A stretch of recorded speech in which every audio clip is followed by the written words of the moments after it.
Greetings and welcome back, everyone. This is Into the Nexus, the podcast all about Heroes of the Storm. Also, welcome back me. I'm Garrett Weinzierl, here as always with Kyle Fergusson. How you doing, dude? I'm doing good. Good to have you back. Good to be back. Just in time to leave again next week with the absence that was actually planned as opposed to the absence last week, which was very, very, very, very, very much not planned. Wow, you supply and demand. You're making sure there's plenty of demand. Yeah. Wait, what? I did a bad job then, dude, because I left everyone with you, which is just the superior product. We had a good time with Bahamut. We got a nice little rundown in for the upcoming CCL Icebreakers Tournament, which went fabulous. We'll be talking about that later on in the show in the strategy section, about how you can bring those ideas to your home game, what people play, and more stuff. But how are you doing? How was your week in Heroes? You know exactly how my week was in Heroes, you bastard, you. I know 2 games, and I think it highlighted your week pretty well. We were joined by you as a sub for our practice night on the new Heroes Lounge team that I'm putting together for this night, or I should say Kai Bears is putting together. I've just been sitting back and enjoying myself and saying, I'm tank, thank you very much. But you got to join. You were off lane Rexar. Yeah. And then it was you who made the foolish mistake of queuing up, knowing we would be queuing too. And we said, yes, the foolish mistake. Yeah. Oh, you're already sending me off, Kyle. Do you know why you're setting me off? Do you know why you just set me off? Why is that? Because you're calling a foolish mistake. I made the foolish mistake of assuming that the matchmaker would give any sort of shit whatsoever that I was in a 2-stack and that you were in a 5-stack. But it didn't. And we didn't hit the YOLO, Kyle. We were in queue for what, 30 seconds? Yeah. The game was just like, yeah, this is fine. Clearly, Kyle, the matchmaker does not care at all about stack size versus stack size, which I think is frankly inexcusable. You also had a Troll Gul'dan, which before level 7 was already thrown in the towel. Yeah. Wouldn't have mattered because y'all were a 5-stack, but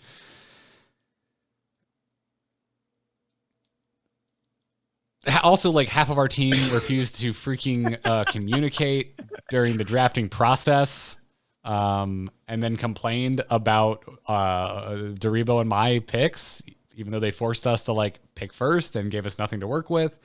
All things, Kyle, that aren't an issue if you're in a 5-stack. Am I making my point clear? I see your point on Reddit plenty. And on Reddit. Do agree. Yeah. Well, that's because for once they're right about something. They're right that 5-stacks feel really bad to lose against. And I've been thinking about this a lot recently because my previous team had a 35% win rate in Storm League. We were bad. We were very bad there. What 5-stack brings is communication to end a game. And that can't be made up for with MMR. I mean, it brings a lot of other things, but I do like that that's what you're choosing to focus on, because I do agree with that point. Like, there's all these other ancillary things. Communication during draft I brought up, but whatever. Let's not get lost in those weeds. That is a really big bonus and an easily identifiable bonus of 5-stacking. Right, because you can agree about that pretty quickly, and it's easy to get those who may be farting off. Like me sometimes. I do it too. You know, you win a team fight, you're like, let's get temples, forgetting the core is open, and someone goes, Kyle, please, let's go in the game. And I appreciate that, because I've been in macro Johanna mode the whole game. But for the early game, the mid game, you could get absolutely schooled by an enemy solos. They have better MMR. They often perform better. They're doing things that your Masters players don't expect, and they're in weird places. They put 2 people in the solo lane all of a sudden, and your solo dies, and now you're behind, even though there's no logical reason why they should have moved 2 people up there in order to complete that kill. But they did. They invested in it, and they got ahead because of that. But yes, in the current iteration in the game, where things do go so late, 5-stacks have an advantage to end correctly. Yeah, I mean, if nothing else, what is like our number one joke we make while playing like our patron bonanza games when we get together? We're playing with a rando 5-stack and people we don't usually play with. The number one joke we play is, oh, we could end. Yeah, but there's still merc camps up. Like, that's the most common in-joke in our community. Like, so yeah. Might need that XP. It's a good point to bring up, man. And one of the more, I think, like, impactful bonuses of being a 5-stack, because as you brought up when you were first, getting into your 5-stack thing, y'all were just losing games like crazy because you had no plan.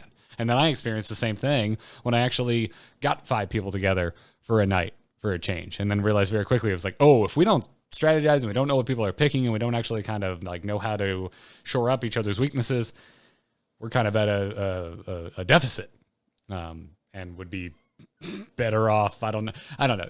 I was very shaken in my patience for the matchmaker this week to a really great degree. It's been multiple weeks of this, but obviously going against like you, having just played with you and getting absolutely stomped, like with no chance. Like, I truly believe we had 0 chance of winning that game. Like, I don't want to make me wait longer. Like, I feel like the matchmaker is giving me the finger by going, oh yeah, I don't care. I'm going to make it very obvious that I don't care because I'm going to get you into this game in under a minute. Well, I did have a rule in that one game, to show my hand a little bit. See, if Garrett did a blue build in the game we fought him, we were going to kill you as much as possible because we know you were tryharding. But if you did a Zuul build that was off, we knew you were enjoying yourself and we were going to take it easy. The second I saw your name on the other team, I was not enjoying myself. Well, I'm flattered. I'm flattered, frankly. But yeah, I'm not sure what can be done in this current iteration of the game because we are so based on late game team fights. Place any weight at all on stack size in the matchmaker because it clearly doesn't.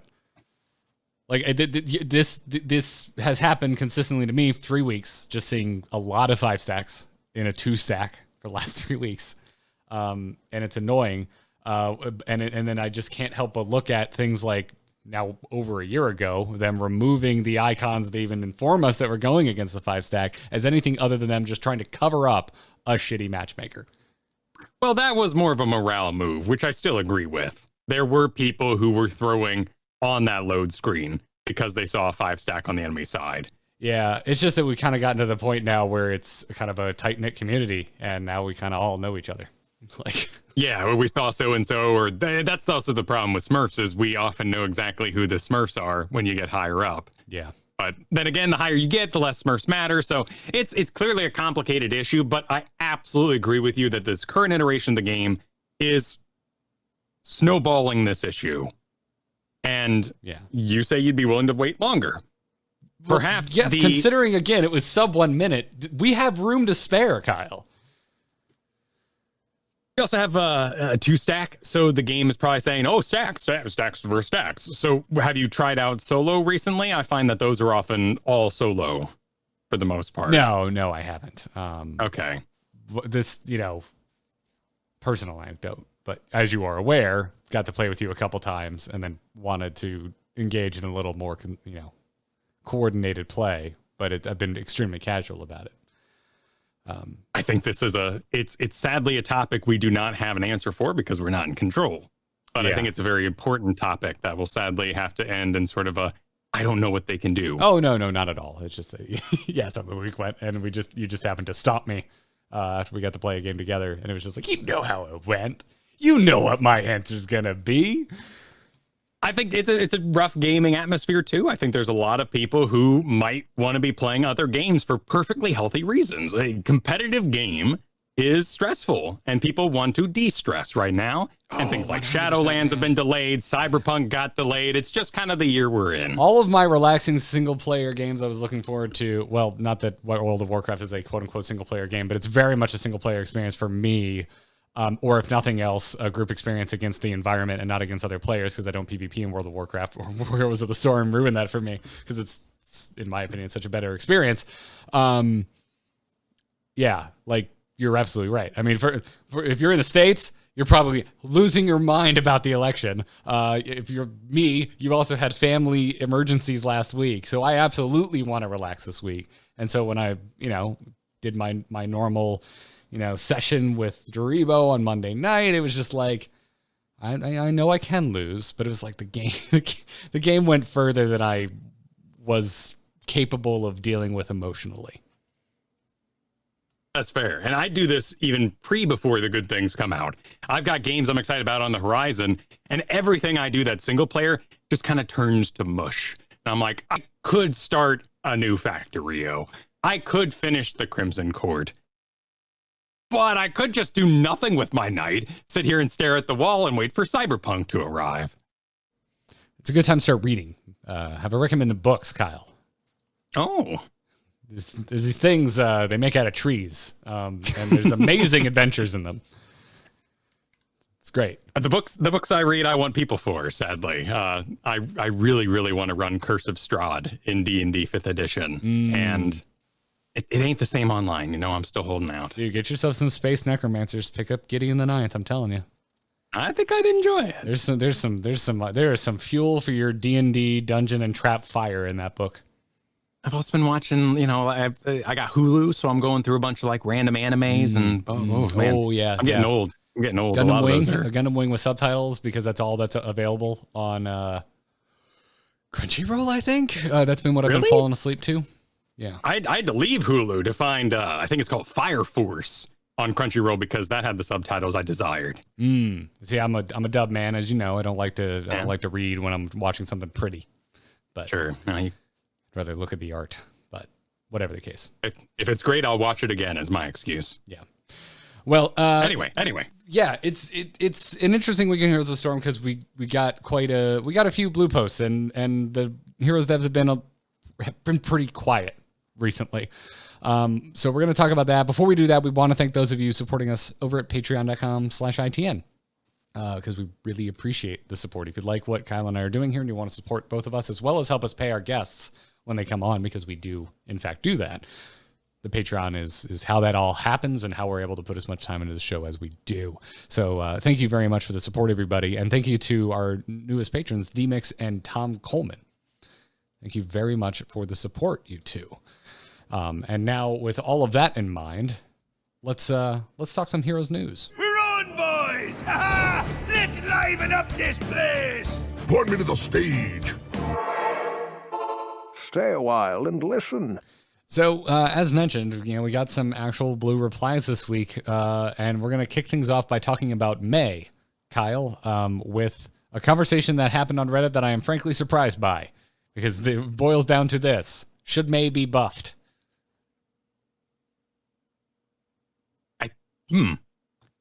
I had to assume that this was a higher league player.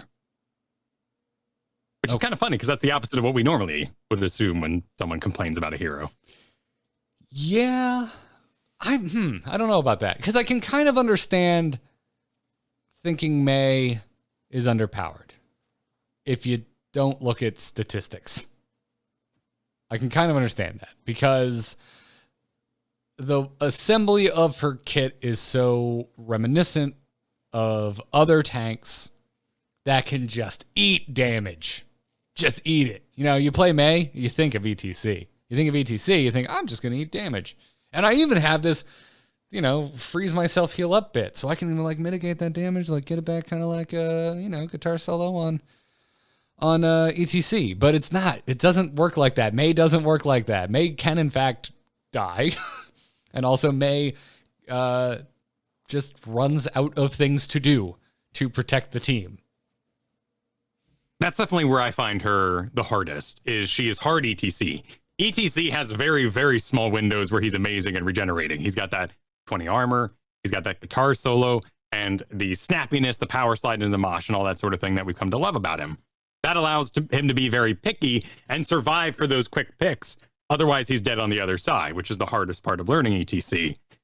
May, I can absolutely see being an amazing tank and have garnished that win rate above 50% in Gold League, where everyone's targeting the tank. In Diamond, May has a place, but for me, it's around things like Zeratul and Hanzo and all these heroes that are really going to be jumping in random directions, leaving the enemy team with only the target of May. I don't want May and Raynor, which is kind of backwards. A lot of the times I'm like, okay, I've got a Kharazim healer. Let's do Raynor. Let's do Gul'dan and stuff like that because they'll at least heal themselves a little bit. Kharazim might be an assassin Kharazim. He might be too busy doing camps. Let's just take care of ourselves and we'll get out of this with a win on the other side. But Mei is just so focused in what she's doing and what she's setting up. And as you said, once it's gone, cooldowns are on. Now she's exposed, but that window is much larger than ETC. Yeah. She's just walking. That's it. Walking and auto attacking. And yeah, so I agree with you. I really like the description of Mei is hard ETC, but that's where I go. That's why I go. No, I would assume you were probably not a GM player. But interesting the way we've both kind of reacted to this. But whatever the case is, D. Warner, Heroes of the Storm developer, replied to this saying that Mei has internally an above average win rate at every level of play. Says that it does trend slightly lower into Diamond Plus, so you're not off, Kyle. You're not off. She could be circumvented. Yeah. And then D. Warner continued saying, quote, talents tiers generally have one pick that is more heavily favored, but the competing options have similar or higher win rates. Although it called out heavy pack here, saying except heavy pack. And then kind of finished with overall, Mei could probably stand slight nerfs in D. Warner's opinion, given all of the facts they just laid out. It's a puzzle because she's got definitely a main build that is worth sticking to in most situations. I do agree that Heat Transfer has its place at 1, and even Ice Storm might be great if you're lacking a little bit of lane clear and you have to ever so slightly, Johanna it a little bit. But I want to take Heavy Pack, so I really am desperate for them to actually buff this. This increases the duration of the slow on Snowblind. Each time Blizzard damages an enemy here, reduce the cooldown of Snowblind. It's a really cool idea. You're fighting a Raynor, a Vala, Ariel, or something like that. You might want all the blinds in the world. But it's just not a good option right now. Yeah. And I think that in total, even though it says 0.25 seconds off for each damaged hero of Blizzard, you're still looking at you're not able to overlap those blinds, which might be oppressive. It can become a real source of damage for her as the game goes on. If you're, in quick match and you want to do damage, Mei, which is kind of making up for a problem in the first place. Yeah. Probably not the place to look. So next time we talk to him, I want to pick someone's brain about what is the point. Is there a point? I'm sure it's more nuanced than that. But is there a point that makes them pull the trigger on talent diversity? Because I feel like there's heroes go long times with basically the figured out build or the popular build or the overpicked build without seeing any sort of adjustment. So I wonder what spurs the action. I'm sure it's a mix of multiple factors. And sometimes it's just being left out for too long, which is probably the hardest ones to balance around. Like right now, our bottom win rates have things like Thrall and Dahaka in them, who aren't bad. I think they just got power creeped on. Yeah. Although I don't know. I watched CCL this week, Kyle. I saw a lot of globals. I'm wondering if we're rapidly approaching flavor of the month Dahaka again. Could be. I mean, that's certainly going to be overtaken by Brightwing, as we'll discuss later. Well, she is everywhere right now. We're there. I'm more concerned about seeing more false stats in my games. That's another peeve pick of mine right now. There's also heroes like Mal'Ganis, which kind of go in that Mei sort of pile of they don't quite do what the tanks that are needed do. And I'm talking about Johanna, lane clear, stuns, ETC, stuns, control, and all that, and Garrosh and picks and all that sort of thing. We have in Storm League a real problem where those tanks are available. But when you get into any sort of coordinated play, those tanks are not available. So we talk about stats, and Blizzard talks about stats from Storm League, where ETC gets to play almost every single game because we're banning Gazlo, Diva, and then the other two things that might be smurfed or main picks on the enemy side, or things that person who is banning is just afraid of, like chromies. And in fact, I saw a ton of Junkrat bans this week because everyone watched CCL and they're like, I can't deal with Junkrat. No, well, there are no Junkrat players. Yeah, what are you doing? It's fine. But the chance of this is very low. They're like, I got to ban Urel. It's like, well, 4% chance of that. Not too concerned. Maybe we should ban that ETC. Also, they probably don't play Urel that well. Like, it's fine. Let them pick it. There's a chance. Yeah. It can also, like, and Urel's also a whole nother bag of bugs because she could be amazing in one game and the player could be amazing in one game, but it can be difficult to identify in the next game why Urel is dying 7 times. Because they watched CCL and it was a Towers of Doom game and they thought they were going to be clever. Could be. I mean, she is clever. She is the epitome of clever. How many Urels did you watch die to tower shots this week? Core shots, I guess. None. I thought they used them to heal up. Well, yeah, in CCL, yeah, but in your own games, the people who don't know what they're doing. I was the only Urel I saw, so that would be me. I died. All right. I was just trying to make a joke. You missed it. It's all right. It's all right. Not my best joke. Not my best work, Kyle. Jeez. Yeah, it's some interesting things. I'm kind of glad there's another like a high profile tournament back on the horizon again, because I miss having these conversations about what the hell works at that level of play in the draft, and what of it applies to our games at home and what of it absolutely does not. And the Junkrat bans, I think, is like a really good example from the games over the show, the games over the weekend. So, yeah, yeah. You want to talk some Deathwing? Because AZ Jackson talked Deathwing. Yeah. Had some thoughts. There's a lot of chatter happening on the Reddit this week about Destroyer form being nerfed, and AZ Jackson gave a seriously lengthy reply to this. Which if you haven't read in full, I highly recommend going and reading it, because we are going to do it as a service and summarize it here, Kyle. But we got some interesting things. But kind of the big thing is that he specified that they are not done with Deathwing changes, which I always see that and go, like, I peek up going, ooh, okay. Keep an eye out for some more Deathwing changes. But more interestingly, you know me, I love statistics. And I love getting internal win rates because, yeah, I might be biased considering my attachment to Hotslogs. But it's not perfect. What we have over on Hotslogs is what people upload to the site. You have to go get the uploader, and that's it. So it's incomplete information. It's just it's more games than I'll ever play, and you'll ever play, Kyle, but it's still incomplete. So I get really excited when we get internal win rates. And AZ Jackson gave us exactly that and said that before the patch, before Destroyer form got nerfed, that Deathwing was sitting at a 53.3% win rate. Since the Destroyer nerf, his win rate has climbed to 55%. Probably because the World Breaker players won. Yes. Yeah. Yeah. And to which Jackson continued saying, quote, so he very likely would have moved into clearly OP territory had I not nerfed some part of his kit to compensate his World Breaker buffs. How do you feel about that? I think it was fabulous because I'm a World Breaker. Okay, all right. Well, just wait. Could we be more biased? We got stats obsessed dude and World Breaker Deathwing player here.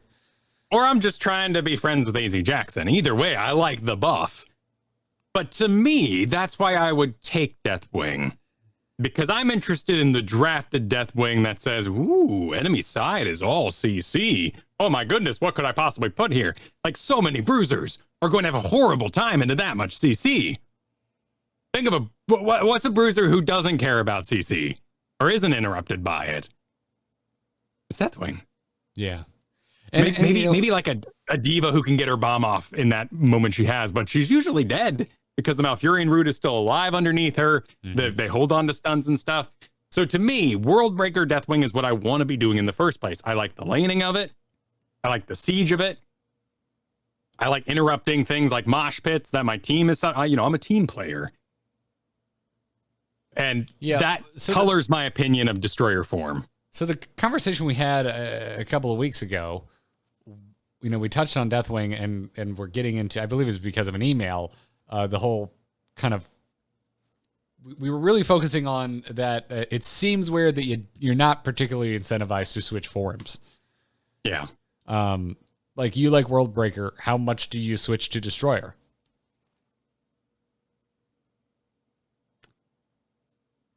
More so now that I've felt the pressure of Deathwing players. Oh? Because they love it.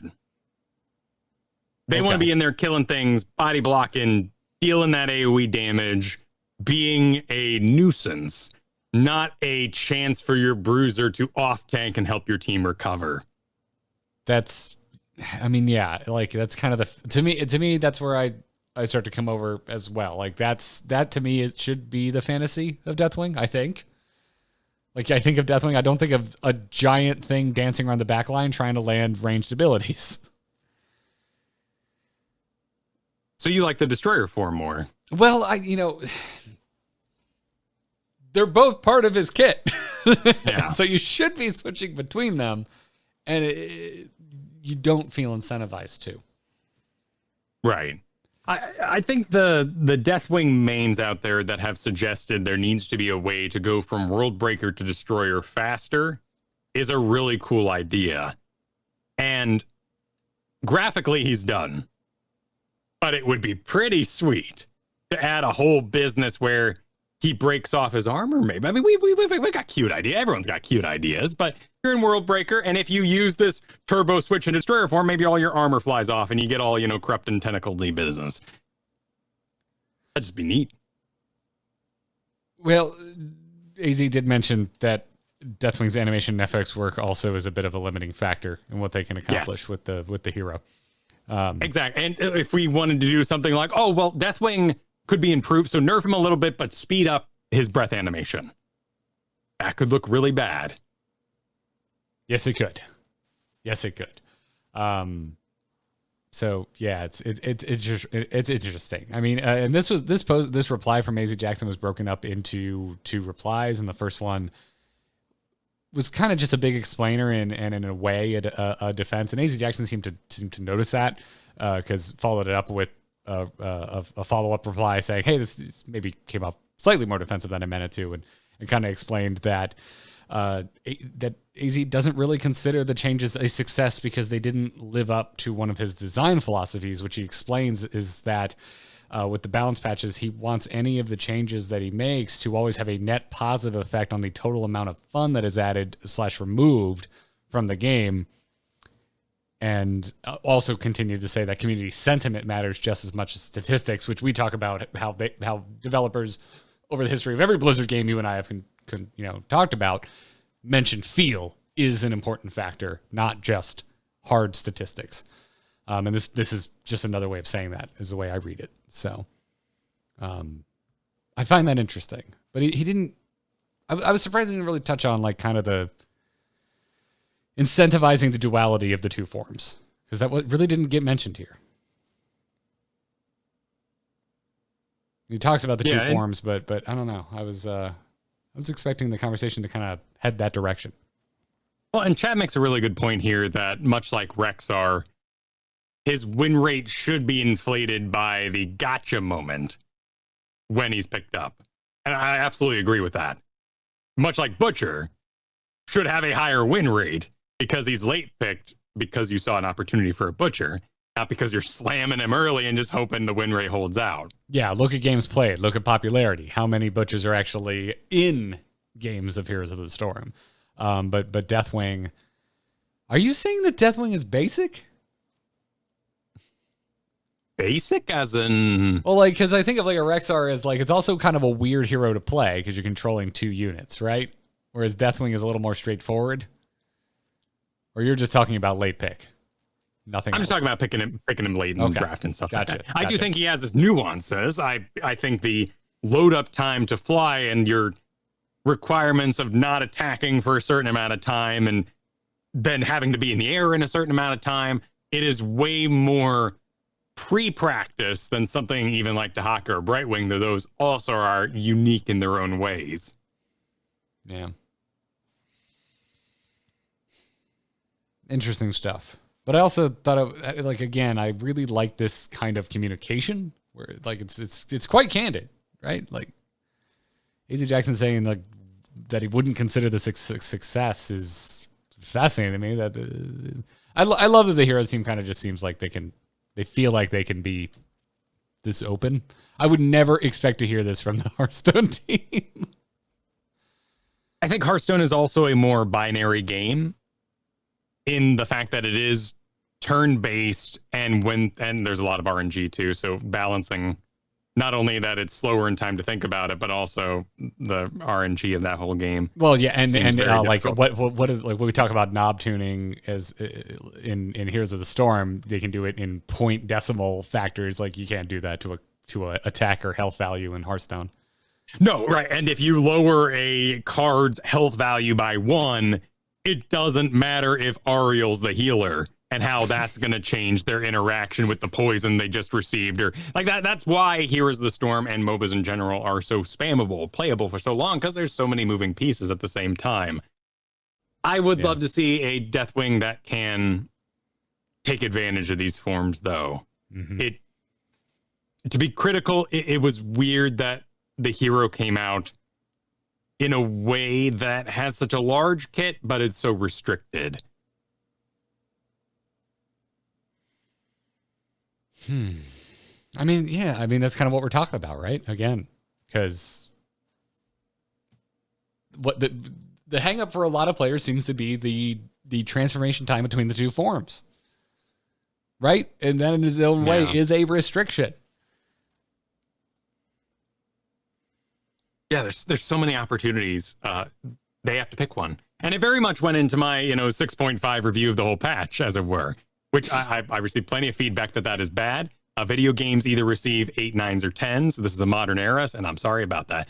But wait, what? Was that a joke about reviews?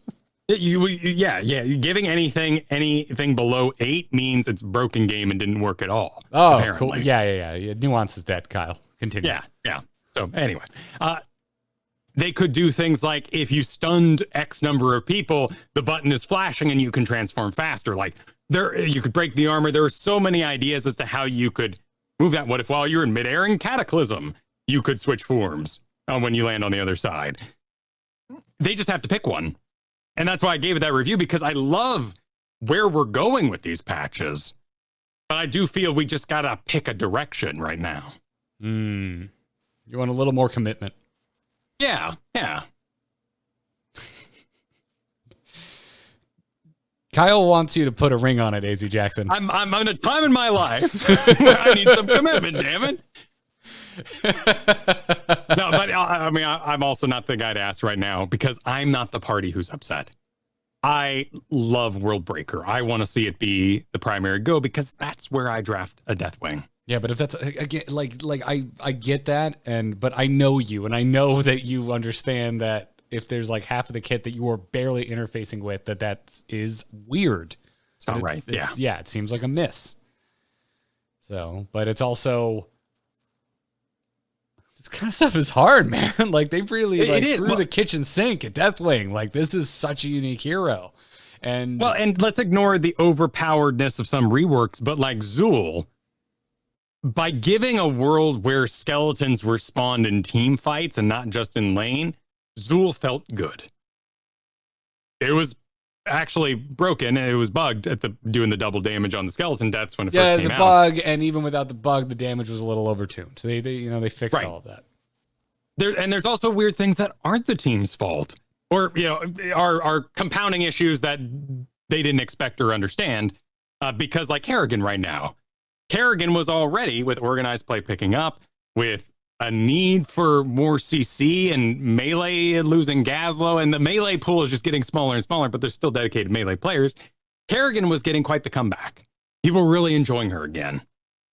But then she went and got a bug where she's dealing bonus damage to minions and monsters, taking in most of a level 7 talent. Now she's not allowed in any tournament play. But it's the perfect time to be playing Kerrigan because she's really solid right now. Yeah, I don't get the feeling that the team is considering organized play knock-on effects. These aren't tournaments that's put on by Blizzard. Totally. And not that looking at Hearthstone, I think that necessarily has any indication on how a game is designed. But yeah. And to take the chance of repeating myself 1,000 times, I love that Deathwing has this difference than our avatars, our archons, our gray mains. I don't want him to fly shift forms. I don't want this to be a heroic. I like that it's unique. Yes. And that's what kind of what I was getting at, because I kind of felt like we're getting to that point where like I can feel reactions. Like I can see the reactions of people being like, oh, it's because they don't know what they're doing, or burger, that kind of stuff. When we talk about when you say something like designing a hero like Deathwing is hard, you get like really negative opinions usually in comments and whatnot, kind of just tearing down the team, right? And that's where you and I tend to retreat to. Well, no, I would so much rather see them take risks, however long it takes to dial something in. Have those people never hosted a party before? Because manufacturing fun is extremely difficult. That has nothing to do with the schedule, ideas, or the drinks you bought. It is a feeling. It takes a special kind of person to host a party. You know. Translation. Kyle just said anyone with negative opinions on the internet are not popular and no one comes to their parties. That's what that translates to. Well, sadly, I'm horribly wrong if we're thinking about subscriber numbers. Moving on.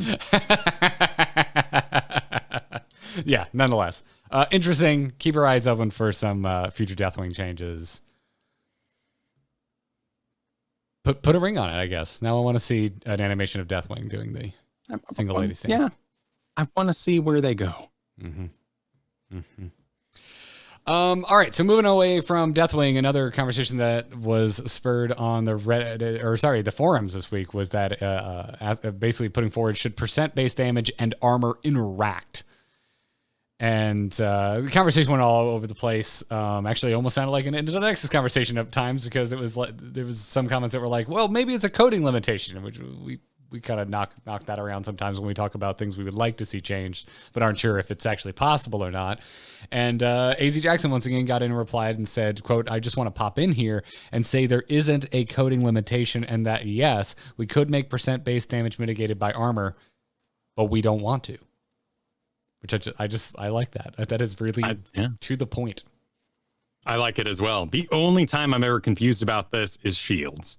When a shield on a Nubrak flies in and you survive last rites and you go, what? Hang on. Because last rites is spell damage? Well, no, because it's based on the health you're missing, but shielding sits on top of the health you're missing. Yeah.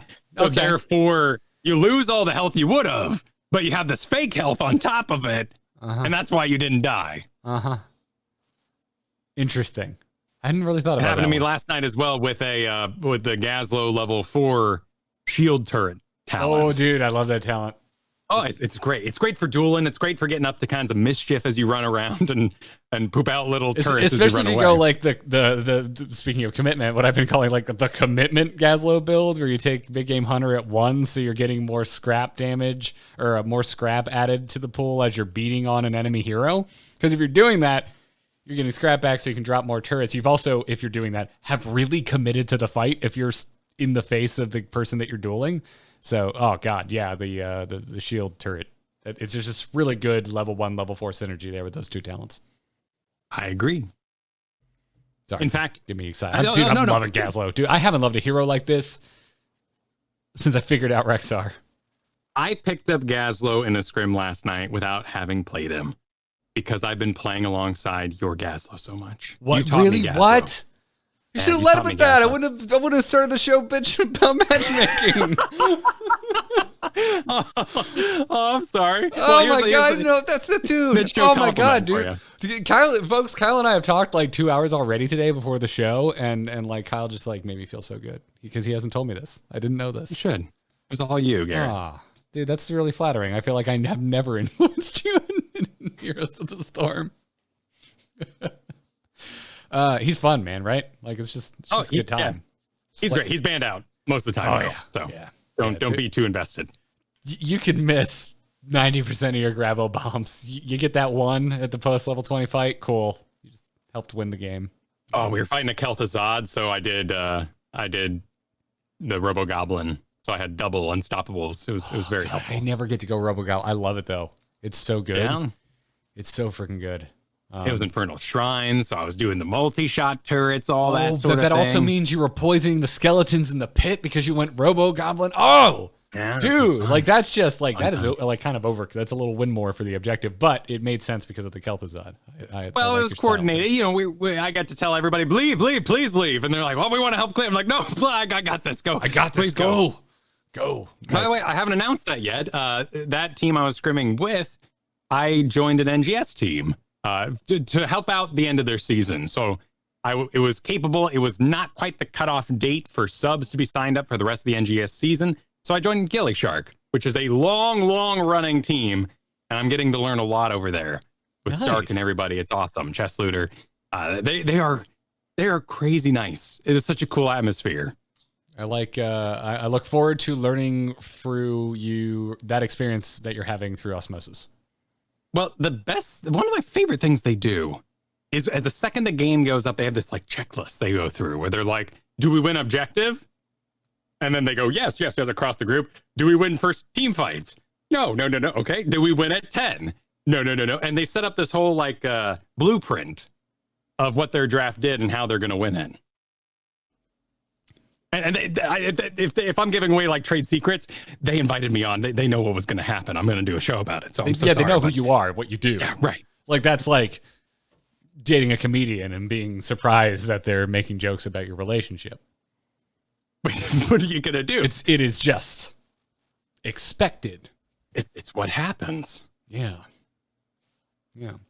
Finally, Kyle, and I know you included this just to get me yapping. Mm-hmm. Conversation happened actually like 2 weeks ago on Reddit, entitled Sonya's Forgotten Ultimate, which basically boiled down to why would Sonya ever take leap over Wrath? Which just makes me, frankly, a little mad that this opinion exists. But AZ Jackson replied, saying that I had a bit of a chuckle reading this title. Oh, thank God, AZ Jackson. With you. Across the entire game, Leap and Wrath of the Berserker have almost perfect parity in regards to how often they're picked, with Leap at 49.4% and Wrath at 50.6%. Didn't mention win rate, though, which was maybe pointed out in the comments. Well, I totally see where this opinion can come from, particularly if we're talking more quick match. The specialist Sonya, the power to keep going, or if you just were forced to lane against Zuul or something like that. There are those games where Wrath of Berserker is such a bother, particularly as someone who occasionally picks Uther, who previously did a good job versus Sonya, but that CC reduction is just crazy, and there's really no way to stop those spins. Yeah. Can't call it a bronze to masters challenge because I am the resident average enthusiast in Heroes of the Storm, so it would be a bronze to plat challenge. But Kyle, if I had to pick a single hero to climb out of bronze into the higher leagues with, it would be Leap Sonya. I don't think you're wrong about that. Having played in these various tournaments and whatnot, sometimes you'll fight a Malthael and it's okay. And you're like, oh, okay. All right. I'm pretty good at this offlane thing. I'm going to win this tournament. And then you fight like their, Diva or something like, they didn't really practice it. But the second someone picks Sonya, you know you're in for hell because they've been playing it since the beta and it's going to do all sorts of crazy crap. That spear is so thin, but they always hit it and it is so detrimental. Mm-hmm. Yep. It is. Getting hit by a Sonya spear is just immediate. Like that you just react when it happens. It's the clench maker. Well, what's the to throw it in the pile? What's the cooldown of Leap? I don't have that handy. Let me get it here. 60 seconds. Okay, there you go. It's at the 1 minute mark. So they're both equal. So I can see why the poster would feel like Wrath of Berserker feels better. Because sometimes you leap out, and a 60-second cooldown on your survivability ability when it could be stunning for 1.25 seconds, just feels good. But living is really good when you're in charge of soaking and offlaning and all those other little jobs you're handling, like merc camps. Yes. But yeah, it's such a strange double-edged sword to me. Because it's like one of the, like, do we want to have the unorganized versus organized play talk? Because if we do, I'm still hemming and hawing, because Leap is great if you're talking to your team. That's wonderful. It's just like, hey, how many times have I been on Leap Sonya? Just like, what do I ask, Kyle? Are you ready? That's constantly coming out of my mouth. Because if I know there's follow-up, it's just the best. Like, and yet at the same time, like, kind of the role that Sonya fulfills in a team, when you kind of think about what slot she fits into, Wrath of the Berserker it's a better fit. Just lets her be more of a present force over the duration of a long extended team fight. Whereas Leap is like a shot call. And if it doesn't work, that is now 60 seconds of wasted potential. If we were to be critical here, is this opinion a result of lack of stats, or perhaps less useful stats that we receive after a game? What do you mean? Well, we have the MVP awards and stuff like that. And those can tell how long you CC'd something and how much you may have contributed in these different ways. Like, not dying in team fights can be one that you're like, well, hang on, they always ran away and they were scared, but they got rewarded for it, you know? Most of those accolades have issues. But if we could see something like damage absorbed again, that's a good case for something like Wrath, or CC time reduction would be a good case for Wrath. Because there are games where Sonya is performing a I'm not gonna die duty, and someone else is handling all the assassinating. But there are also games where you and I identify pretty regularly where Sonya's the only thing that's gonna possibly kill Kael'thas. So I need you, Garrett, to go back there and kill him very, very quickly. Yeah. What we are landing on is the most classic Into the Nexus answer of all time. It depends. You should. Yeah. And Doribo kind of hit the nail on the head in the chat room right now, which I was about to lead into. Like, Wrath is kind of always a safe choice, but when Leap is the right choice, it is very much the right choice. And I realize that sounds like stupid and obvious, but like, there's really specific scenarios when you would want Leap, like you just described. When Sonya is left as your only option to get in the back line and disrupt, Leap is the call. You're not going Wrath there. I guess unless maybe you're like, well, maybe the Kel'Thuzad, because it would really help there.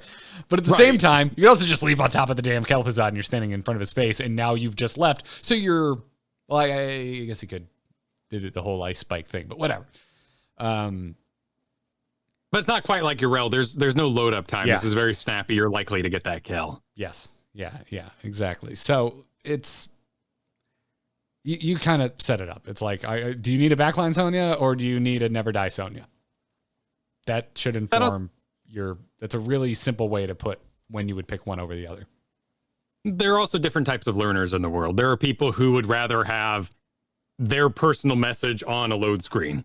Like we talked about earlier with the shield on a Nubarak, not counting and sitting on top of the health. Therefore, you don't die to last rites. Like, that might be a fine tip at the bottom of the screen, but is there a way we could use the stats for people who are naturally curious learners to make those discoveries for themselves and thereby self-improve? Yeah. I don't know. It's interesting. I don't think it's a bad thing that popular opinion is that Wrath is the go-to heroic, because I think it is wrong less of the time than taking Leap is wrong. I would rather have my raging barbarian be focused in their talent builds on keeping the party going, rather than Stitches play hiding in bushes waiting for a sweet Leap 90% of the time. Yes, but that's why I like Leap, because if I'm on Sonya, I'm probably solo laning, so I'm joining the fight, and there's no better way to join a fight, Kyle. Yep, it's the same with Zuul, Malthael, all these bruisers that have really, really awesome team fight heroics. You join for a small moment, and then you head back to laning and doing your other duties. And I think that's why people get so upset about Lava Wave on Rag, because you're not bringing that potential to a team fight. Rag makes both sides feel bad. The team missed out on team fight potential, and the opposing team is in a game that's going 20 minutes longer than it should have. Yeah, it's certainly, there is no absolute truth there. That heroic, if you play nothing but Lava Wave Rag, like there are a few things you could get crazy about someone on. There's such different ability. One is passive Nazebo play, literally like sending a Nazebo flying down the lane for free. Whoa! Or this really, really targeted circle with a delay on its shot, with good range though, in a non-coordinated environment. Amazing range. Yeah. And I listen, I love Lava Wave. I think it's one of the coolest, most flavorful abilities ever. And also as someone who really enjoys lane management in this game, oh boy. Oh man, I love Lava Wave. But yeah. Oh, yeah. I like talking back about it too. What he brings to the team, he's in there. Like, let's say they're going full hand. They got like a Q build, so they're still good at team fighting. And you're in the Infernal Shrines pit for way too long, and the top lane's pushing your wall, and Rag's like, I got this. Feels great. I'm all for it. Yeah. I don't know. But thank you for pulling that question, Kyle, even though it was a little moldy, so I could geek out about Sonya. Oh, of course. All right. Well, we've been beating around the CCL bush for a while. You want to talk about it? Absolutely. Let's do it. Choose a talent. Choose a talent. Talent? Ah, that seems generous. Don't reveal our plans to our foes. I mean it. Not a word. I found myself watching CCL this weekend, as a matter of fact, as well, Kyle. I really enjoyed it. My God. Crowd Control versus 30K was... I got so much more than I bargained for. I kind of I'll be honest, I forgot it was on. I was just kind of going about my business on the weekend. Just got to a point where I was just done with life. I didn't want to press a button or do anything, so I laid down on the couch and I'm browsing the old Twitch. I'm like, oh damn! Oh, CCL's on. Let me go in. And I went in and Crowd Control was up 2-0. And I was like, oh no. Oh, they're going to the game 3. What if they just 3-0 and I barely get to watch any of this. I got to wait for the VOD. I don't think anyone has good experience as I did. As tuning in late to the 2-0. Being concerned there wasn't enough of a series left, and then being rewarded with a full 3 more games. I mean, you showed up during a great time because the tournament was definitely in momentum at that point. Day 1 was very long. It was a little weird, and this is of course bound to happen. It was the Icebreakers Tournament. These teams had only just formed, and whoever happened to have the magical juice and synergy that allowed them to work together on week 1 was going to take it. And it was awesome that there was actually 2 teams that were capable of receiving that juice. The ones that got kicked out early, I'm not down on them. They didn't play together. They didn't get a chance to practice. And there are lots and lots of mains, very cool mains, main in certain heroes who never picked their pick because they're hiding it for the actual tournament. Yeah, these are all very good points to bring up. And I sympathize with that. As someone who's been trying to put a damn team together, it ain't quite working. And even when we do get a full 5 stack, it's our first time playing together. Things don't go well. Exactly. Well, and it's coordination on top of nerves, on top of ping and even language barriers for some of these teams. There is a lot that's going on, but I did get to see some really cool things. And I'm very excited about the impact they're going to have on the home game. And the first one that comes to mind is just Brightwing, particularly BBJ. That right wing play was just so snappy, so effective, so destructive. Just polymorph. It's funny to be reminded that polymorph is amazing because we all knew it. We just kind of forget about it. Dude, you remember when we all rediscovered that Uther had an ability that just lets you decide who's stunned and it never misses? Yeah. We all granted, that was an evolution out of double support and Malthael Genji having 2 powerful heroics at the time. Yeah. But we suddenly went, wait, there's a second? Wait, there's a stun that divine something? There's a stun that's just guaranteed. It happens. Oh. There's no way around it. There's no ifs, ands, or buts. It's not a skill shot. It's not an area of effect I gotta land. No. You just, let me run in. Yeah, you just get close enough to your target, hit the button, stun happens. Well, what if Uther had a global and healed over time as opposed to one big heal on the longest cooldown known to man? It was a very interesting display, and Brightwing's stock is up. Her popularity wasn't really affected because I think people who are already playing Brightwing just kept playing Brightwing. They're just being accepted into the draft now. I think this is before all this, by the way. I think Brightwing is my highest win rate hero this season. You and a lot of other people. I think that she received those buffs in the past. We're talking like beginning of the year, maybe. It's been a while, but they wanted to push her into more of the limelight, and they succeeded. And now we have a showcase of it. Yeah, that was it. It was a treat, man. And that's, you know, we mentioned earlier in the show, like what can you take to your home games from watching competitive play on this level, right? There's usually things you can and things you can't. Looks like that was... What was that? February, March, April, May. So it was May. So December 2019 was when they reworked Greater Polymorph, which I think moved a lot of people away from Brightwing because that was just so hot, so fun, feeling like Li Ming of CC. But later this year, the polymorph slow was increased. The spell armor went up by 5 to 30. The phase shift cooldown went to 50 seconds, and the healing increased from 20% to 25% max health.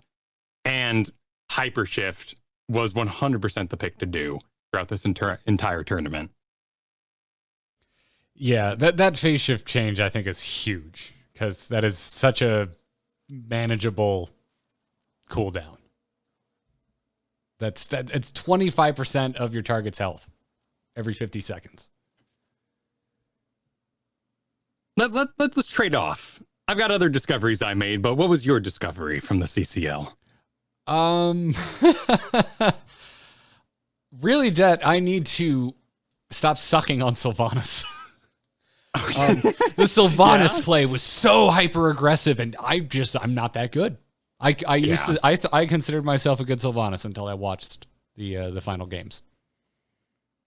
Like that is just like hyper aggressive, sure-footed Sylvanas. Like the Sylvanas was exactly where she wanted to be, not where she thought she could be. It felt like just watching the movement, the placement, how forward the damn Sylvanas was.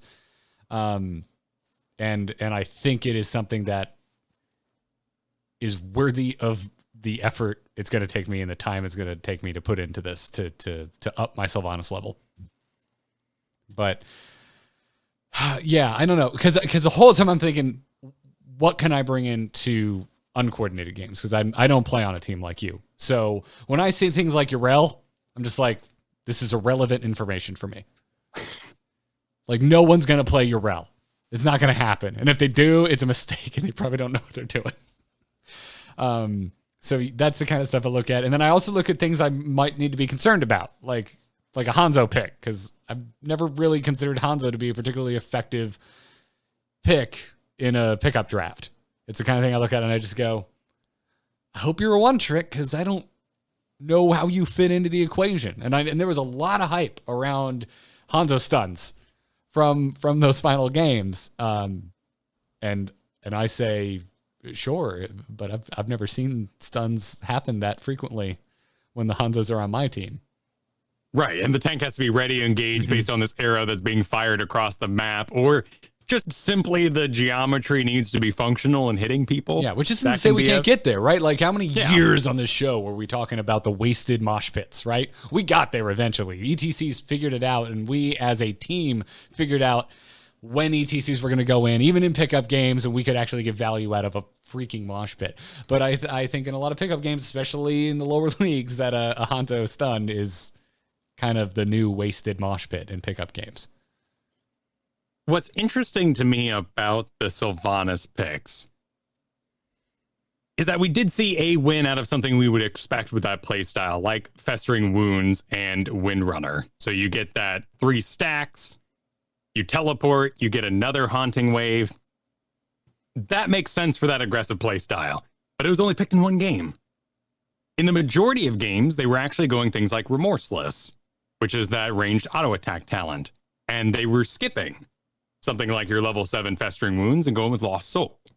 Mm-hmm. And even so, with those other Sylvanas builds, or even without something like Windrunner, they would teleport in. Wherever that wave went, they were going to go with it. They were going to end up there now. That's where they live. They were going to be taken care of. Maybe for the most part, they just ran the heck away once they got the kill. It was a pick assassin. Yeah, it was like Genji-esque in a way I'm not used to seeing the hero deployed. And I guess I've never really played heroes like that, with the exception of Leap Zone, yeah. from our earlier conversation. So that's really interesting. But I'll toss back to you now. Besides the Brightwing, what was your big kind of revelation?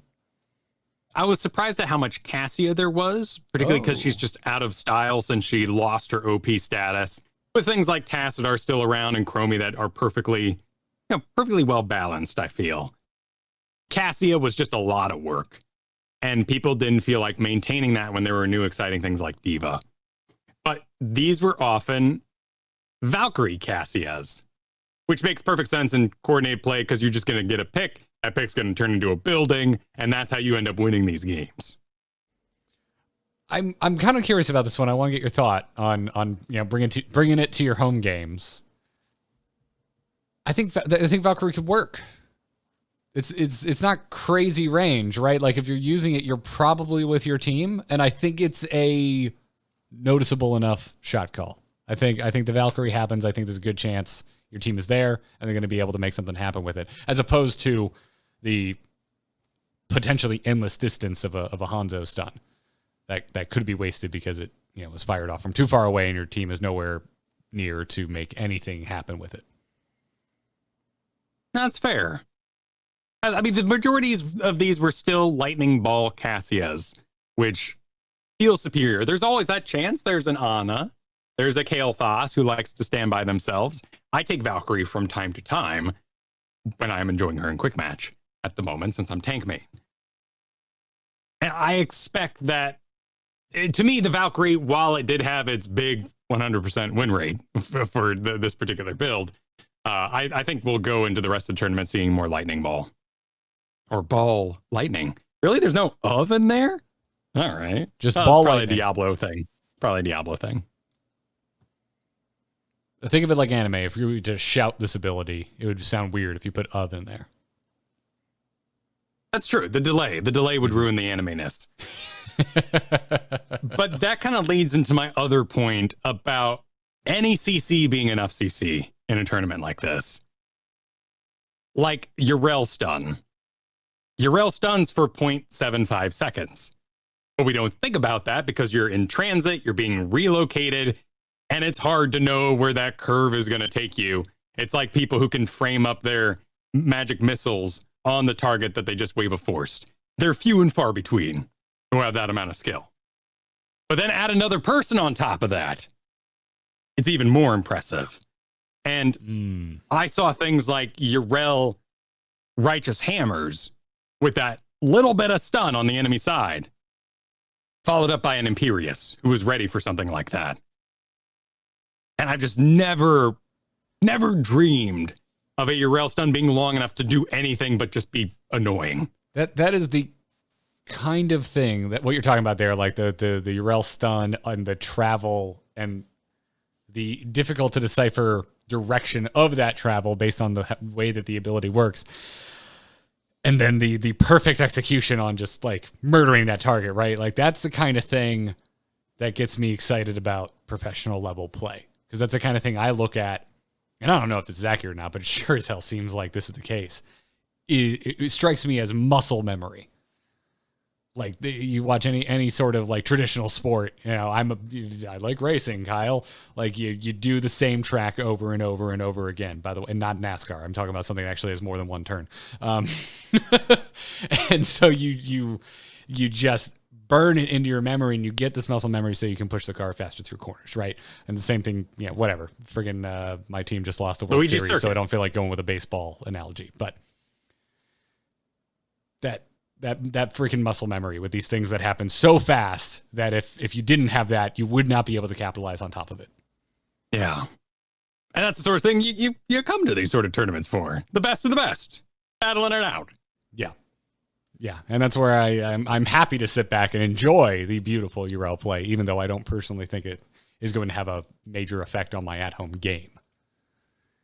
I would agree. And if it does, I'm going to just laugh at the person in chat like, oh, go URL. Did you watch that game last night? I'm like, yeah, the four of us not on comms are not going to react that quickly to your sweet URL stun. It's also very unique. I think you can pretty easily move between things like Malthael and Leoric and Zuul and do some double soaking, but URL's double soak, your playstyle is just so bizarre. Yeah, like Chen. It's not good. If Chen was top win rate in a tournament, we're not going to all suddenly everyone of the world round say, I am Chen main now. First pick Chen. I mean, well, maybe. Probably seen an uptick in Chen play. It might be useful. I'm just enjoying Dazzle right now, but I might get into Chen. I feel like URL is your weird hero of choice. Oh, yeah, absolutely. Yeah. But it's interesting. All right, Kyle, I just got to do something I don't usually do, which is just refer to the notes exactly and go, what did you mean by Twitch chat thinks everything can be banned? Oh, yes. It's one of the great phenomenons of Twitch chat. See, no matter what you ban, you should have banned other things. Oh. And the weird thing about this tournament is that these are all people who have scrimmed a lot together, who are known for certain heroes. So in many cases, we didn't get to see their mains unless their mains were something like Brightwing. So every time someone like BBJ picks Brightwing, Twitch chat goes, you gotta ban it, it's too powerful. But the other bans went into more important things, more oppressive things, or things like Junkrats and Medivhs and all these other coordinated things that are going to be monsters. The second you get involved in any sort of competitive play, it is shocking how few bans there are and how much is going to get through. Yeah, that's a good point. And I even feel like the talent on air are trying to call out like very specific picks of like that were available to the players and like what they're known for. And, you know, you can only do so much to curtail comments like, yeah, Twitch check and a Twitch check, Kyle, I think is where I'm ending. Oh yeah, absolutely. And now Twitch has like this reply feature where like people can start threads inside the Twitch chat. And that's not good for anybody. Nobody needs to reply to each other in any sort of format. Of course I'm going to click it because I'm like, wait, so-and-so said you're wrong? Like, what are they wrong about? I'm going to click that. Now I've read this useless multi-page thread that's going on. I go to Reddit for useless multi-page threads. Yeah, fair.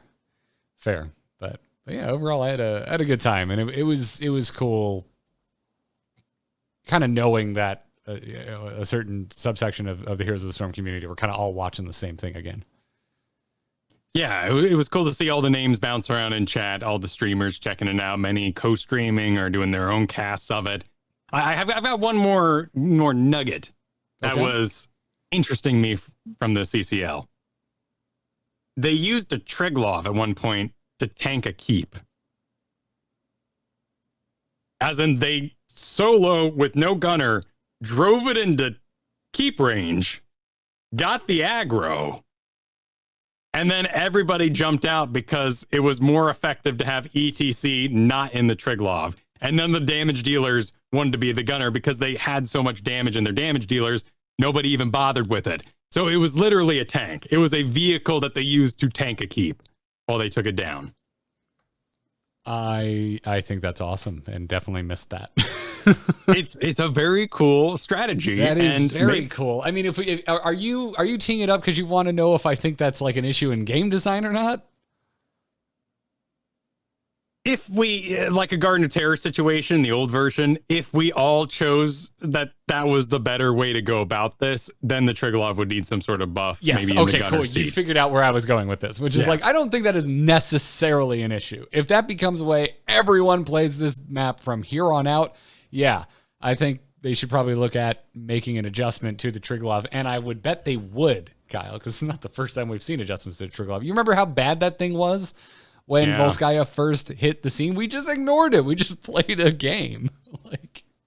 without objective because you didn't want the objective. Yeah, it's an interesting map. I do think the Volskaya Foundry highlights what's good about lack of information in a sense. There are strategies, and I'm not sure I'd want to live in a world where the game, where, it's not, who's talking to me? Is it Zarya? That's not Zarya. It's someone else, right? Sorry, wait. Is Zarya talking to me? What about? No. Yeah. Is it? No. No. Zarya. I think it's just another Russian. Kyle, do you have a Zarya announcer pack that you just forget you have turned on? No, but it's kind of that problem with Braxis where, like, she's like, oh, interesting, the Triglav didn't survive. And the same with the Braxis guy being scared. You're like, I've been playing this for multiple years. You shouldn't be surprised anymore that the Triglav didn't survive anymore. It was poorly dragged into tower range and it died. Huge batch of enemies are coming this way. It's like, calm down. It's been long enough. There's 3 circling. You're going to be all right. It's going to be all right. There's one Ultralisk. He might summon some crap, but it's going to be okay, dude. Yeah. Half-Life dude. Where was I going with that? We have a pattern there where we take the Triglav, from the A point into the top point so you can get rid of their well, and that is a religion. You must follow it. It is so important to gain that advantage for the next objective when you win an objective. But I kind of like that isn't spelled out for us. And so if a tanking keep Triglav is viable because your team comp is more powerful outside of it, let's let it happen and not do any balance to the map. To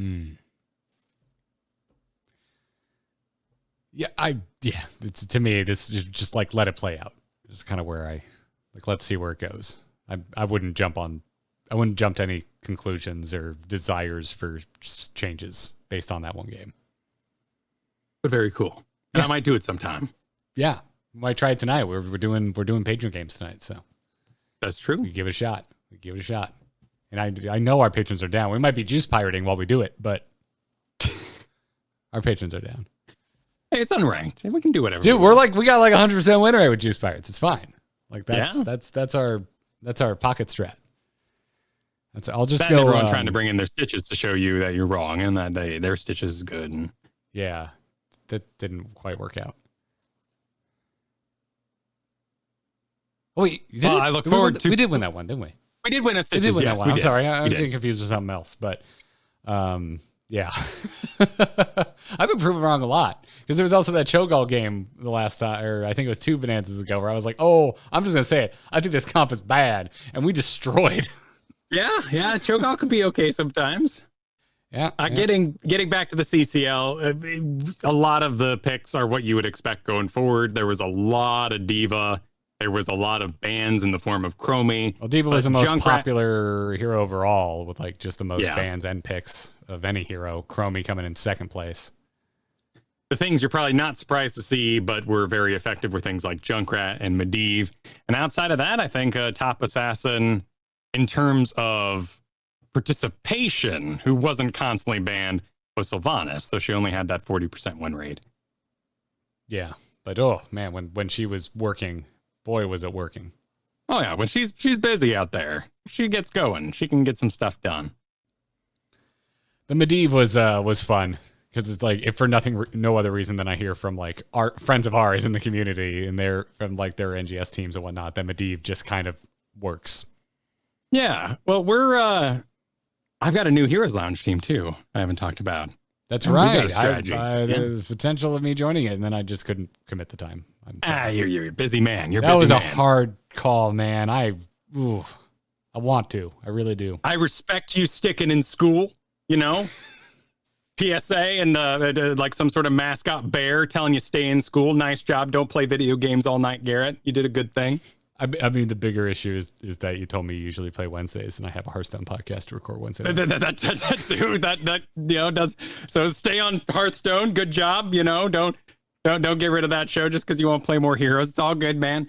No, I'm really excited about this team because we got our full roster together. We got myself on tank, Kai Berry's healing, Porky doing damage and Porky things, Coffee doing damage and coffee things like Alarak and Kel'Thuzad. And then our offlaner is Cavalier Guest. So it's kind of a A grand tour. Oh, dude, if anyone had to take my offlane spot, I'm glad it was Cavalier Guest. They were big shoes, huge shoes. We had to get equally huge. Well, I mean, feet there's to fill 6 them. shoes on our Rexar because of Misha, so, you know. I don't think he plays Rexar. He plays, there's 4 shoes on the Deathwing he plays, though. So we still couldn't get to the shoe level we were at with you, but we had to make some tough choices. Well, that's even better, man. Like, now I know. Never mind. Nope, not going there. Had a horrible analogy I was just about to make. I can only assume, and I'm happy you avoided it. Moving right along, but we've been talking about bans because we don't want Coffee to lose all of his picks because he plays that Kel'Thuzad and Alarak, and in Careless Badgers, the previous team, they would just ban him across the board, and he wasn't left with anything main. So our job, are you about to out the picks of Coffee? I am, but that's the point. That's the very point, because with Porky, we are working with me on Garish, him on Garish, Garrosh, him on Zarya. That's how I pronounce it when I play Garrosh. Yeah. So that I can get a speed boost 50% Garrosh to run to the back line and grab the healer. So our goal is to make such an annoying comp that they can't possibly ban all of Coffee's picks. So game 1, they're going to ban Coffee because he's got 2 heroes and he's really amazing at them. But game 2, after they face everything annoying we've come up with, they're going to have to make a choice. All right, podcast listeners, chat room folk, you are on the most honorable of honor codes to not clip this and send it to everyone that's about to play Kyle's team. No, you can. Send it everywhere. Because then before they even face us, they have to make a choice whether they're banning Coffee or these annoying things we might come up with. That's literally the point. Well, enjoy, man. I'm stoked, and I'm selfishly hoping that you need a fill sometime in the near future. Yeah, I'd be happy to have you as a sub. Yeah, man, I'm all for it. But you want to take an email and wrap this sucker up? Let's do it. Darkness stopped calling. Does anyone else hear that buzzing? Hold on. Darkness just texted me. You can send your emails to itncast@gmail.com, and if you're a patron, you can drop a message in the patron-only Discord and skip the inbox entirely.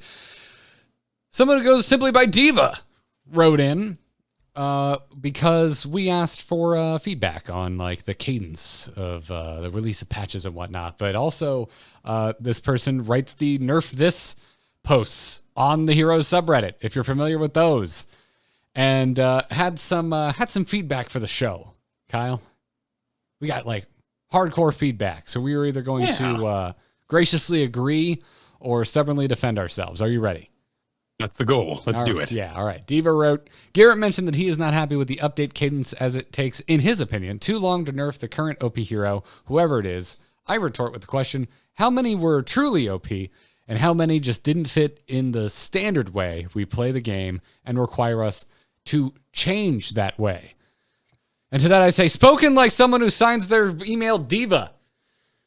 That's my reaction to that. It's not a bad response. I mean, not to dig on the emailer, but I hear this from other Diva players as well, that she is easily countered, or you just need to know the counters. Problem is, those counters are not apparent. Like, is it Malfurion? Because the root lasts after the mech is gone and Diva gets caught and she can't jump out or roll around or anything like that. That feels pretty good. But if you just pick a Malfurion and being like, I got Diva, you're going to need a lot of help out there because you need all that other power to kill her in the first place. Yes. And then also, what if the Malfurion is not available? Is it a one hero counter?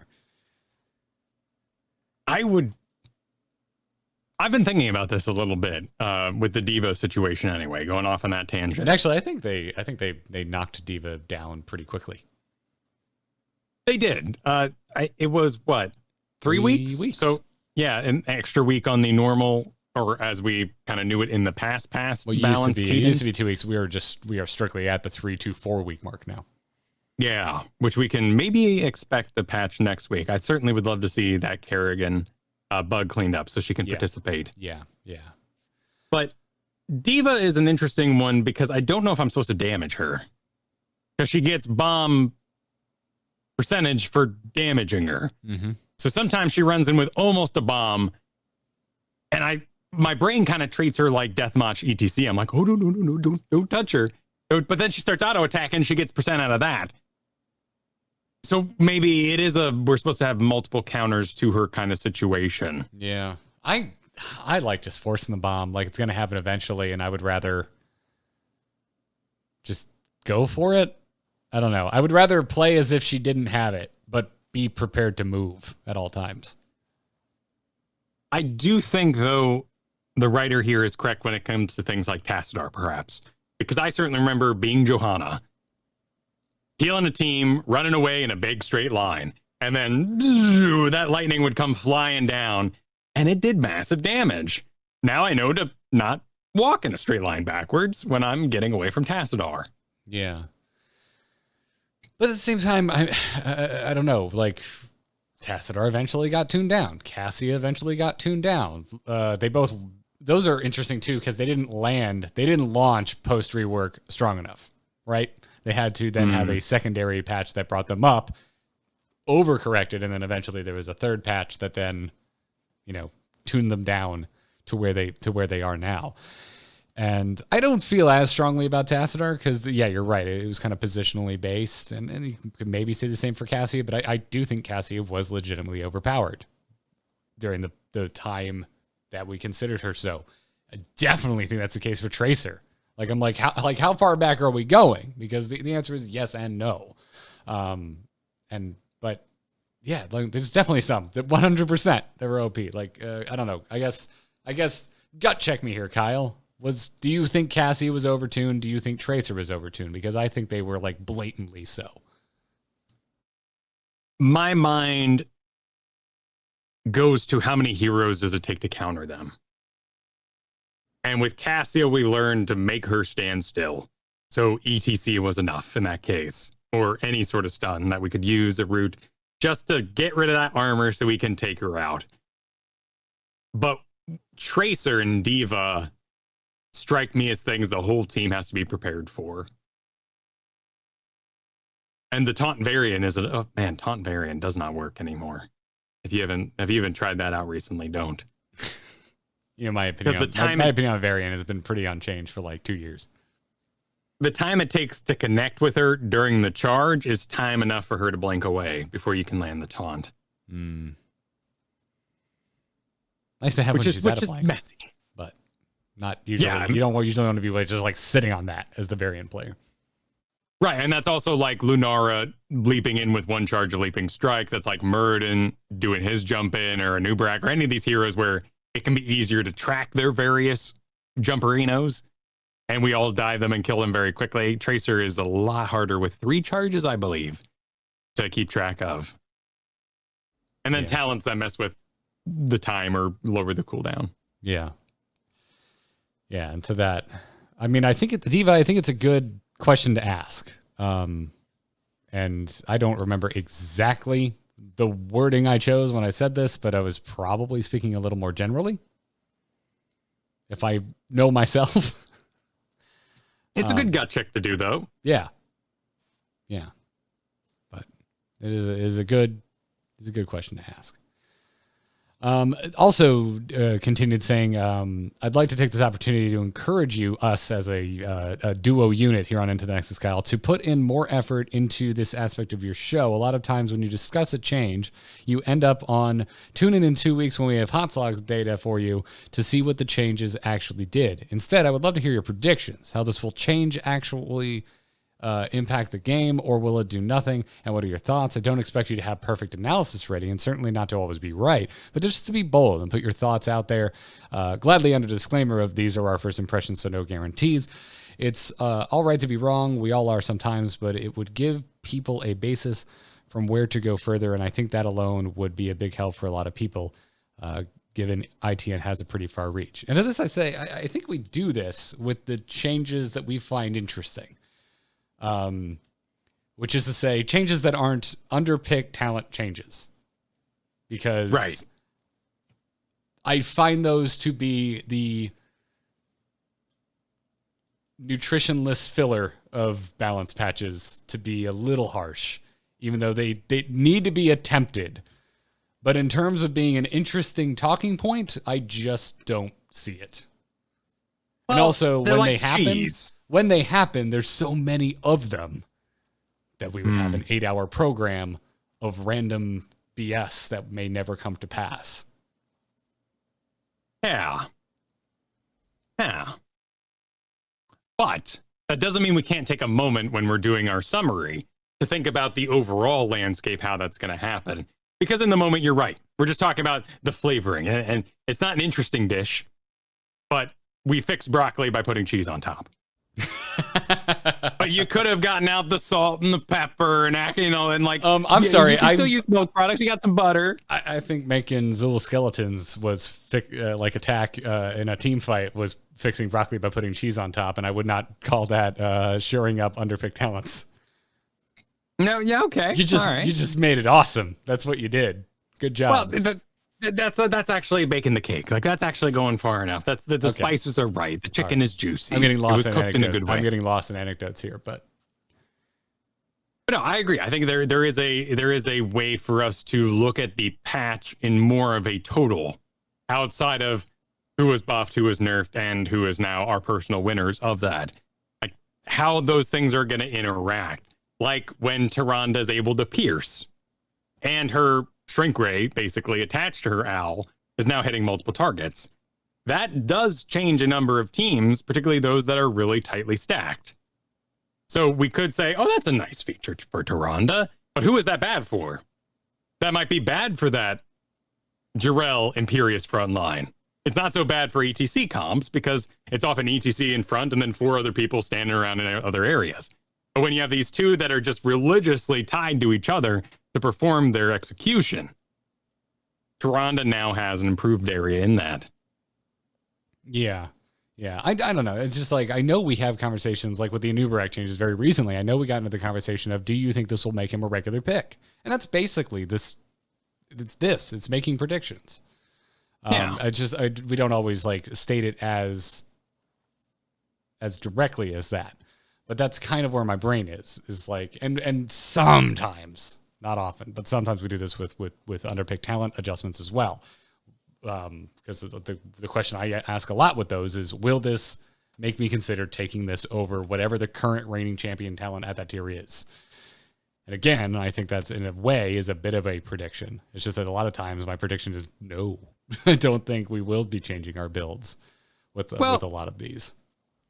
Maybe we'll make a little bumper. There was this great thought I saw in a documentary about Aerosmith, where every Friday they would have Bad Idea Friday. Oh my God, where are you going with this? And they would show up. Everyone would bring their worst ideas, the things they were embarrassed to even tell.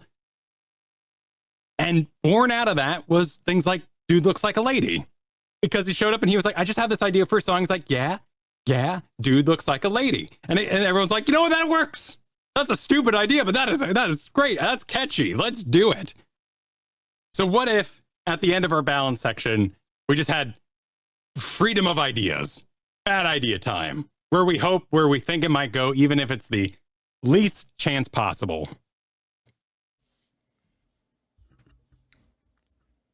Sure. Like this last time, we still have to pick our battles, though. I mean, depending on the patch. You know, if it's like 2 reworks and a pizza place, then cool. We got all the time in the world. But if it is underpicked talent, 17 heroes with over 100 talents changed between them, battles must be picked. The show must come to an end. Yeah. That's what makes it a show. Yeah. And so I would end on these are really interesting things to talk about. I like talking about content creation, and we don't really get a chance a lot.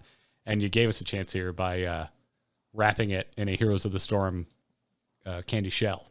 So I like that. And that's just all the places my brain goes, because we're happy for the show to be a little shorter or a little longer and kind of, ebb and flow as needed. But like we don't want a 3-hour show. Nothing here I think would result in a 30-minute show, but we don't want that either. But that's we appreciate where my brain goes. Like, so, like we really, I don't think we ever mentioned this buzzword, Kyle, but I think you and I both are constantly thinking curation. There's a lot to talk about. There's a ton we could talk about. Where are we going to spend the airtime? Right. And that's very much where we choose our guests when they come up each month, Yeah. is who we want to zero in on a particular topic with. Yes. But I really appreciate this email. There was a lot of other thoughts in here. We just picked out the two sort of big questions from it. Yes. Yeah. I'll be honest with you, David. You were the exception to the rule. I see this many paragraphs. It usually doesn't get used, but there were some really interesting thoughts in here. So thanks for sending it in. And folks, you can do the same. itncast@gmail.com. Go and check that out. And that's going to wrap it up for this episode. You can support the show if you would like to. And we would like to thank you if you do. If you're over at patreon.com/ITN supporting our show. Thank you so much for doing so. We really appreciate you help support both Kyle and myself, as this is part of the way that we make a living. And it's been a weird year. So everyone who's still here, we really appreciate it. So thank you very much. Huge thanks, by the way, to our producers, Declan H., Cheesy Bob, Chris K., Mike C., and Sean B. If you want to catch the whole back catalog of Into the Nexus, check out amove.tv. It's over there. We include links to the show notes in every single episode post. You can see the Google Doc that we use to guide ourselves through the show. And then anything we talked about in here, anything we referenced, it's usually sourced, linked directly in those show notes. So if you're trying to find anything, get involved in some of these Reddit conversations that we brought up, see AZ Jackson's full remarks on Deathwing, which, again, I recommend you go read because it was really kind of in depth and a good window, as usual, into kind of the philosophy of game design over at the Heroes of the Storm team, at least for AZ Jackson's perspective. So go check that out. Follow the show on Twitter at ITNcast. But other than that, Kyle, this isn't the only thing that you make. Where can folks find you when you're not doing Into the Nexus? You can find everything I do over at kyleferguson.com. Definitely check out the complete season 6 of DMGI. DM gives inspiration to learn how to play 5th edition Dungeons and Dragons as a dungeon master. But I also want to point everybody to the new style of videos I'm doing with Heroes Hearth. These are player interviews from the CCL, picking out their mains, watching a match with them, talking about their choices, their talent builds, why they do what they do in a match. You can check the first one with BBJ's Brightwing over at youtube.com/heroeshearth. Sick. I'm Garrett Art on Twitter. This podcast and every single other one that I make can be found over at amove.tv. I will be gone next week. This one was planned. I'm going to be celebrating my anniversary with my wife. Yay, 5 years. Yeah, amove.tv. Go check it out. Just put out a brand new Angry Chicken. If you want to hear about Hearthstone Duels, the new game mode that was just added to Hearthstone in beta form. You tried it yet, Kyle? Yeah, what is it? I don't get PvP it. Dungeon Run. Did you play any of the old dungeon runs, Dalaran Heist or Kobolds and Catacombs, their dungeon run thing? I did the old dungeon run. Yeah. Okay. Yeah, that was fun. I had fun with that. Like Slay the Spire diet. Yeah. So people are the dungeon people on the other side, and if I beat them, I advance. No, you both are just building your own dungeon run deck with like the buckets of cards and also the treasures that have like passive game changing effects.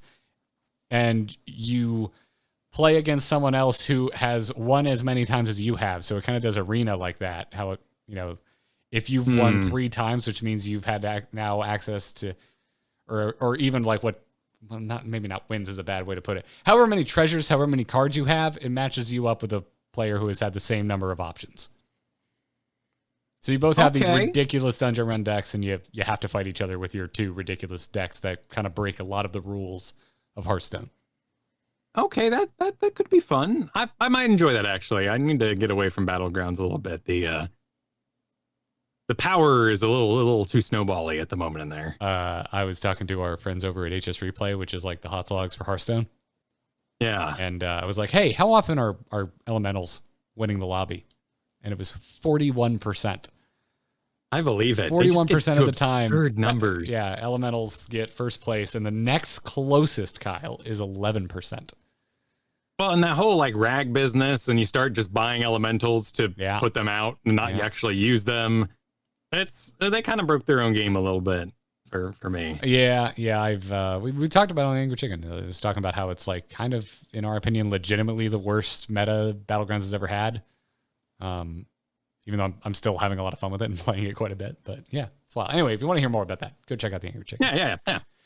And that's going to wrap it up So I will see you all in 2 weeks' time. Kyle will be back next week. But until then, good luck and have fun, everyone.